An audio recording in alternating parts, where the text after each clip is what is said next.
So the Colts wide receiver room is looking pretty exciting this year. Getting ready to talk about this room is getting me really pumped up. Whoever the quarterback is going to be, they're going to have the pleasure of throwing to 3 to 4 really explosive options. Now, the last time we were able to put wide receiver, receiver, and exciting in the same sentence was when we had. You could argue you could go back to the time we had T.Y. Hilton and we just drafted Dante Moncrief. You could say, okay, wide receiver room was looking really excited. But the last time we really had something like that, the potential that was there for Moncrief and T.Y. But Reggie and Marvin were it. They did it. The potential came true. You know what I mean? Like they were actually explosive. The last time we had, it's 10, 15 years since the Colts had incredible wide receiver play all around, all up and down, the depth chart. You look at wide receiver one, wide receiver, all the way down the chart. You're like, yeah, this guy can make a couple big plays. And you could say that, yeah, Peyton Manning, even Andrew Luck definitely elevated some of these guys and made them look better. But we all know Marvin and Reggie were just absolute legends, absolute all-time greats. But now, fast forwarding, you had T.Y. Hilton, and he was awesome in his own right. You could say Andrew Luck elevated him as well, but T.Y. Hilton is damn near a 10,000 yard receiver, a 10,000 yard receiving, 10 throughout his career. So you have that. You have Dante Moncrief, who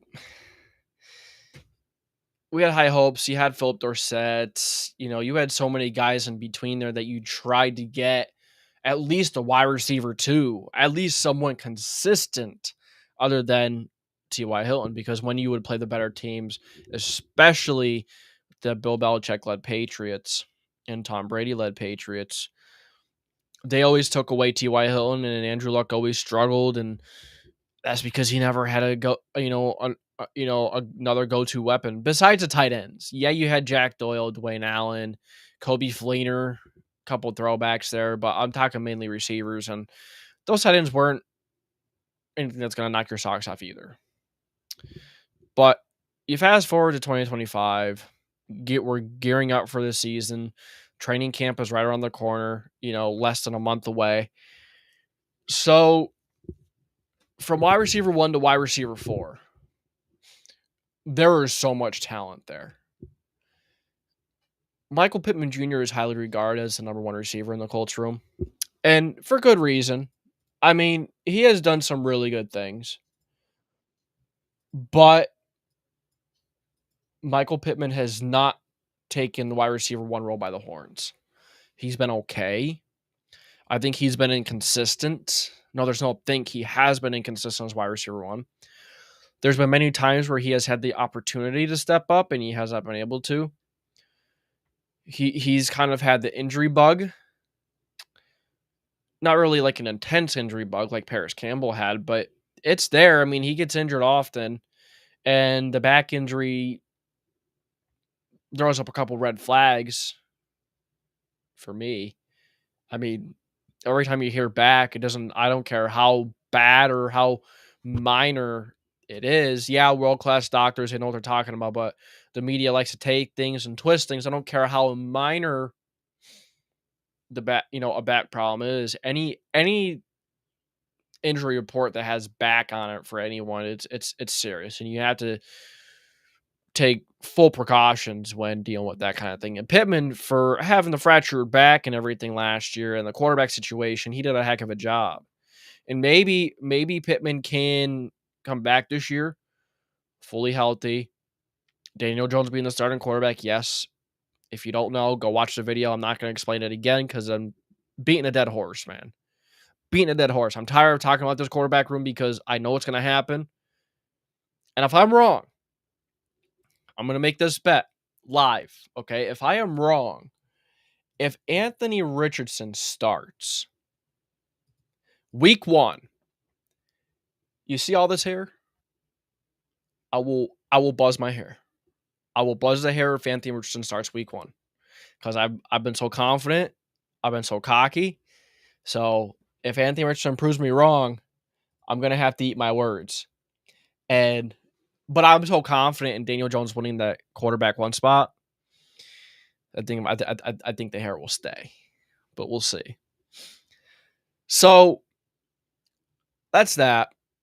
Back to the wide receiver room. I'm sorry, I got off topic. Just wanted to kind of throw that out there. Michael Pittman is fun.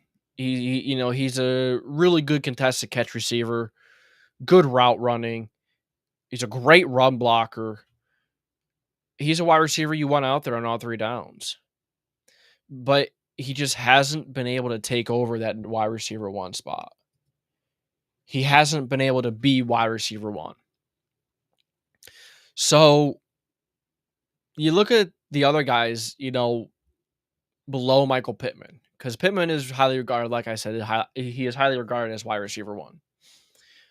You go and you look at Alec Pierce, Josh Downs, same quarterback situation, mind you, because a lot of people like to point to the quarterback situation when talking about Michael Pittman, but you have to talk, but you also have to, be fair to the rest of these receivers and say, hey, they've had the same exact quarterback situation. So it's unfair to point out for Pittman and not the rest of the guys. Josh Downs is an incredible route runner. The amount of separation that he gets is impressive, to say the least. He has his little signature play. And you know how, those best players in the league, I'm not saying Downs is one of the best receivers in the league, but I'm saying he's pretty damn good and he has the potential to be a top 15 receiver in the league. Top 10. Maybe not top 10. Top 15, maybe he can crack top 15. Maybe. There's just so many good receivers in the league.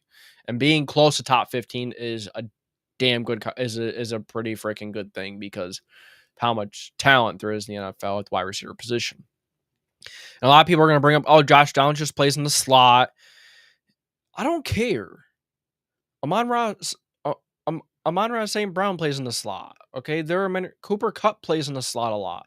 I don't care where a player plays. It doesn't take away from how good they are and how talented they are and how high they can rank on a position ranking group or a list. Josh Downs has the talent to be top 15 or at least get close to it. Like I said, those are some big words in 2025 in the NFL now. But Josh Downs, route running, the hands, he has shorter hands. He may be smaller, but as Kenny Moore calls himself, Josh Downs is like lightning in a bottle. He finds a way to get open on big downs, pun not intended. But like I said, he has that little signature move. He does like a little 7 route or like a little dig or a zig. He cuts in and then he cuts out. It's like a little fake, you know what I mean? It's like a juke, kind of. But he faces his whole body in and then cuts all the way in, all the way back out. And that's just been a staple in his game the first couple of years. And he is so good at it. And when and at the catch point, he just spins. And the player misses every time because I guess they're going for the tag point when the receiver's trying to catch the football. So Josh Downs, hold on. So Josh Downs is I believe our best receiver. Like I said, Pittman's good, but I don't think he is as explosive as Josh Downs. I'm trying to get my camera to stay here. I think it's good now. So that's that with Josh Downs. A.D. Mitchell. No. Alec Pierce.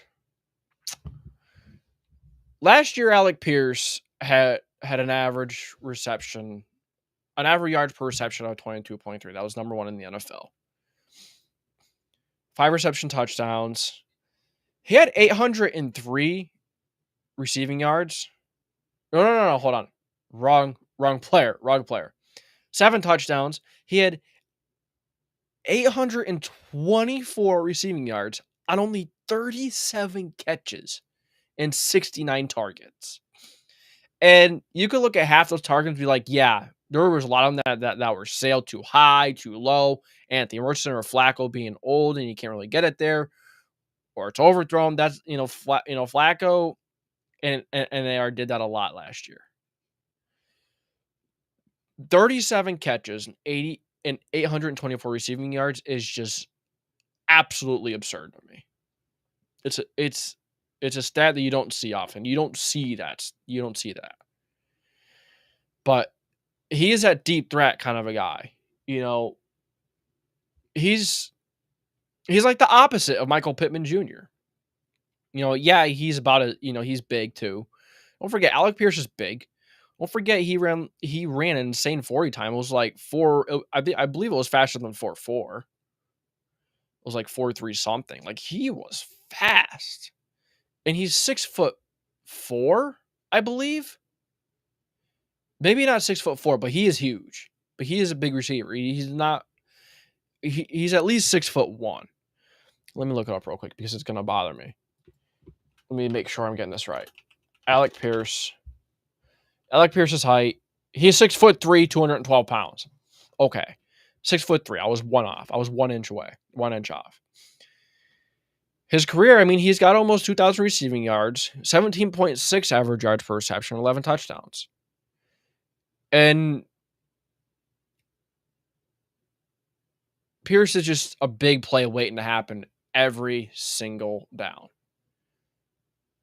And that stresses a defense out, especially when you have a guy like Josh Downs doing work in the middle, down below, short work stuff. You got to watch Josh Downs because he's sneaky. He's sneaky good.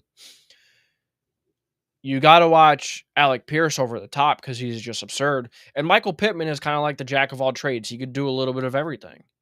So those three guys complement each other so perfectly. And they do such a good job at what they want to do. So it's a really good receiver room. They all complement each other really well. And look, like I said, it's not that I don't think Michael Pittman is bad. I'm going to keep bringing this up because it's very important to talk about in this video. I don't think Pittman's bad. It's just he's not anything special. Like this is like how when you look at some teams in the NFL, you're like, say, hey, this team has a couple of really good running backs, but they don't have one superstar running back. That's kind of like the situation with Michael Pittman or with this wide receiver room and Michael Pittman. Pittman is often looked at as the number one wide receiver of the Colts pretty often. A lot of people think, they look at the Colts, you ask them who, the best receiver is or just a name of receiver, they're going to say Pittman.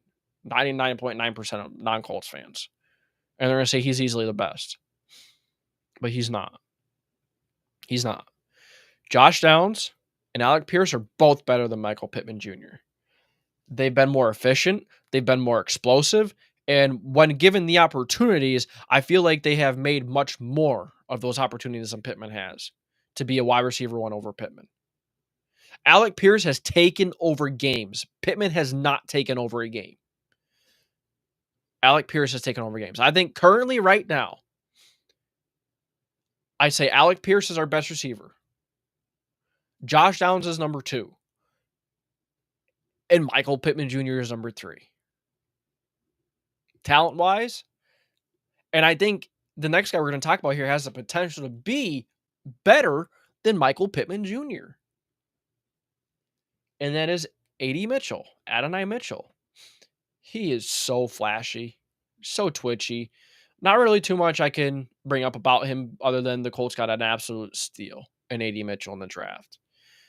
He fell pretty far. There were character concerns, and the Colts said, okay, we're going to take a shot on you. We're going to take a chance. And last year, 23 receptions, 312 yards, 13.6 yards per reception on 51 targets. It's not a year to look at and be like, wow, he had a good year. Or he had you can't even say that was okay. You look at that and you're like, yeah, that's below average. Well, there's a couple of things working against all of these receivers, not just A.D. Mitchell, but you have the lack of volume in the passing game when Anthony Richardson is there because they want to run the ball so much. Anthony Richardson struggles to read a defense and to pass the ball, so you want to take the ball out of Anthony Richardson's hands throwing-wise as much as you possibly can.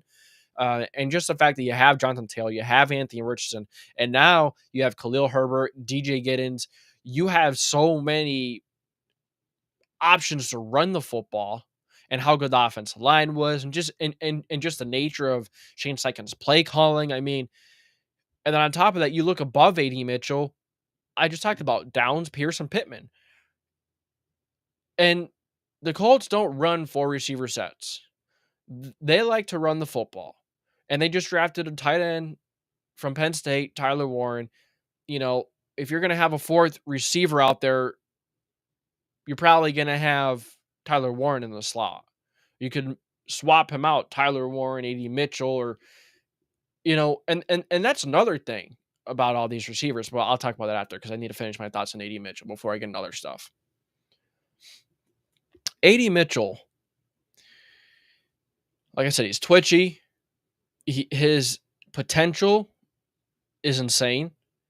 The moon and the stars are the limit for him. There is no limit for AD Mitchell.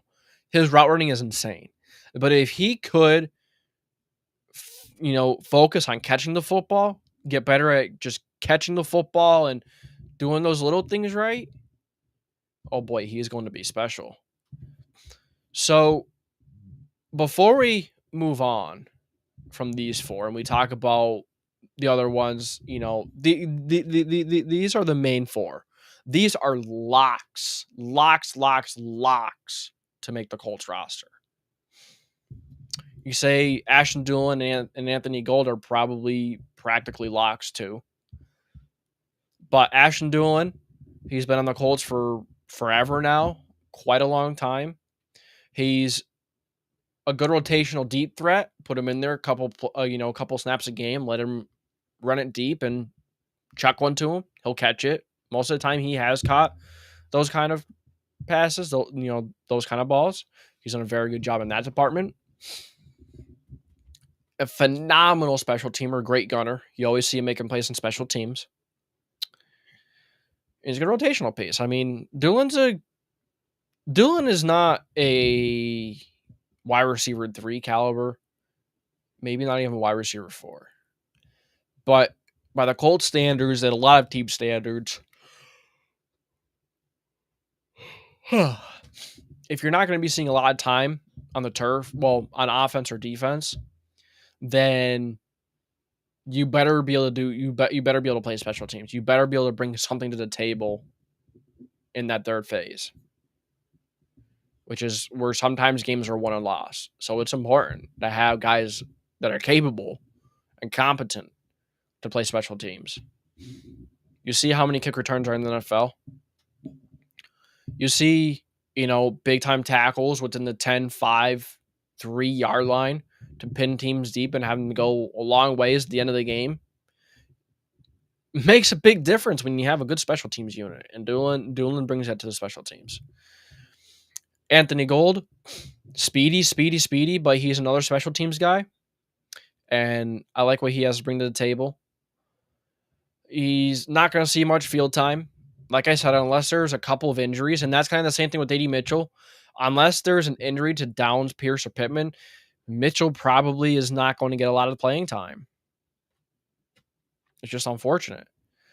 I don't see him, if Pittman wasn't paid all that money, say Pittman was still on his rookie deal, I could see them maybe putting AD Mitchell in there more than Pittman at times. But Mitchell also has to prove it. So I can't say he's better than Pittman yet. But back to Gold, back to Dulin. I think they're similar players. I think Gold is going to be the guy to step up for Dulin when he leaves Indy. I mean, he's getting a little older. He's been at the Colts for a couple of years. So I think Anthony Gold is going to fill in that role. And then, let's pull up my notes here. You have DJ Montgomery, probably not going to make the roster. He's been a practice squad guy, though. He'll probably come back to the practice squad, and he'll fill in emergencies. We saw versus the Steelers. He made a couple big plays versus the Steelers one year. I think that was last year, actually. It might have been. But DJ Montgomery, good practice squad guy, good for emergencies. That's it. Laquan Treadwell. Former first-round pick for the Vikings. Couldn't make it work when he had Thielen and Diggs both playing really strong football at that time in Minnesota. bounced around a little bit with the Colts. Once again, an emergency option. He's probably not going to make the roster. So next we have Blaine Taylor. Probably not going to make the roster. London Parker, not going to make the roster. Tyler Conman and Aju, they won't make the team. There's one guy in this room that I do want to talk about that is a UDFA that I want to highlight and talk about a little bit here. And that is Coleman Owen. Coleman Owen, looking at the way he talks, he's a Colts guy. He's a fun kid with a ton of upside, and he started at Northern Iowa. Transferred to Ohio, so he started out at like Division II, Division III. I don't know what Northern Arizona. My bad. And then he went to Ohio. I might have said that. Northern Iowa, goes to a bigger college, wants more competition, wants a chance to go to do something, and he gets better coaching. And he was sixth in FBS and receiving yards last year. And there's some pretty big names up there, pretty big names who had incredible years that he was behind, and he's an elite company in receiving yards. He had a huge game versus Syracuse. His debut, his first game with Ohio, he wasted no time getting to work and making a name for himself. He's such an underrated signing. And it will be hard for him to make the roster. I think maybe he can make it over Ashton Dulin. The potential is there. I know I said Ashton Dulin is kind of a lock, but if you have a guy that has more potential and more upside, then I think younger, I think you have to go with him, even though he's been in college a couple of extra years or a couple more years than others have been. Coleman Owen is a name to watch out for in training camp. I'm impressed with the way this kid talks, the way he moves, the explosiveness that he brought to Ohio last year. I'm excited for Coleman Owen, and I hope he makes the roster. Hope he makes the 53-man, but I don't think he will. It's crowded. I mean, I think his best shot to make it is to win it over Gould or Doolin, because the top 4 spots are taken. He might have to win it over Doolin and Gould, because Gould might win Doolin's spot, because are the Colts going to really keep more than 5 receivers this year? They may not. Because if you go and you look at the tight end position, you have so many tight ends. You have Drew Ogletree, you have Will Mallory, Jelani Woods is still on the team, Tyler Warren, of course. I mean, all of these guys that I just mentioned could line up in the slot and receivers. So, and the Colts like their tight ends. They love to run the football. They love those extra big bodies out there. So it wouldn't shock me if they keep 5 wide receivers, like 4 tight ends, like 4 running backs. I could see something like that. Because, like I said, the top 4 are in lock. I'd be shocked if A.D. Mitchell was caught. Downs, Pittman, and Pierce, they're not going anywhere. Unless you trade one of them or something crazy happens.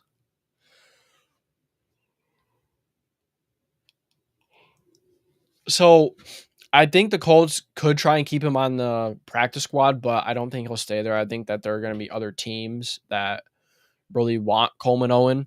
There were a couple teams that were interested in him and possibly drafting him in the 7th, late in the 7th. So if you don't keep him, there's a good chance that he goes somewhere else. And sometimes you look at your receiver room and you just can't dispose of anyone else. You can't have him keep a roster spot over anyone else. But we had to see how he does in training camp and all that first. But Coleman Owen is a name to watch out for in training camp. So one last thing I want to talk about before I get out of here about this Colts receiver room is I want to talk about Michael Pittman Jr. and my idea to trade him. I talked about this a little bit before in some other videos. Pittman is, I think now is a good time to get something while you can out of Pittman. He's going to want to be paid soon again. He's already down 2 years of his contract, I believe. So after this year, he's going to want another extension. But I think you pay Alec Pierce, you trade Pittman, and you pay Josh Downs, and you might have to let it ride with AD Mitchell. You can't pay 3 receivers big money. I don't know if Mitchell is going to get to that point where he could be paid big money. He has the talent and the potential to be paid wide receiver 1 money. Downs and Pierce could be paid around that too. If Pierce has another big year, Pierce could want big money. Downs could want big money in a couple of years. And if AD Mitchell breaks out, he's going to want huge money too. So I think you trade Michael Pittman. Yeah, he's just entering his prime as a receiver. Maybe this is the year he finally breaks out not breaks out, I should say. I should say it really takes his game to the next level. Maybe with Daniel Jones being a more experienced quarterback, being a better quarterback, being a guy that has been around the game for a little while. And I just think that Jones is going to do a really good job with this team. And I think he could elevate. Yes, I think Jones can elevate Pittman, Pierce, Downs, Mitchell, or whoever steps in a wide receiver. You trade Pittman. Trade him for a second, a third. I mean, you get something out of him. Maybe you can get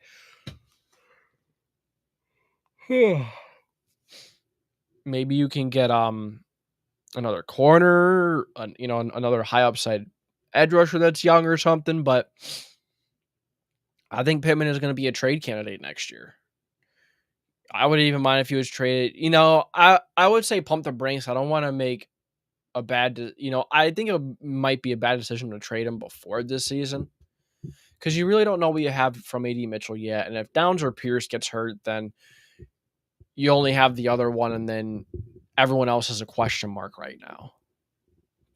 So yeah, maybe it's good to keep Michael Pittman Jr. one more year and then trade at least one more year and then trade him.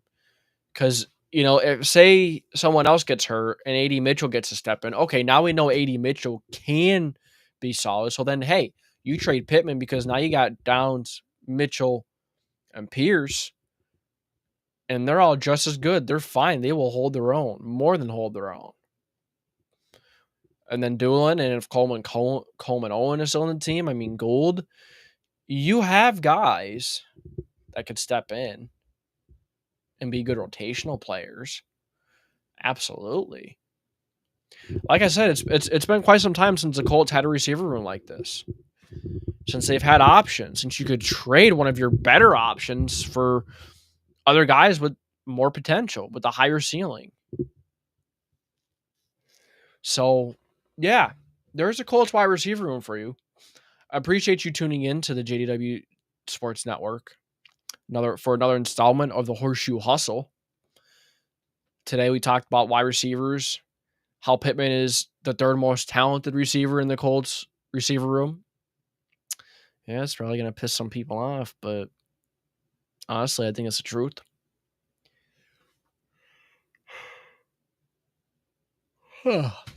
So, that's all I got for me for this live. Appreciate you guys for tuning in. A couple people joining in and out here. Appreciate you guys hopping in, watching a little bit. So that's going to be it for me. I'll see you guys later. It's JW Sports Network. This is Jason. And I will end the live.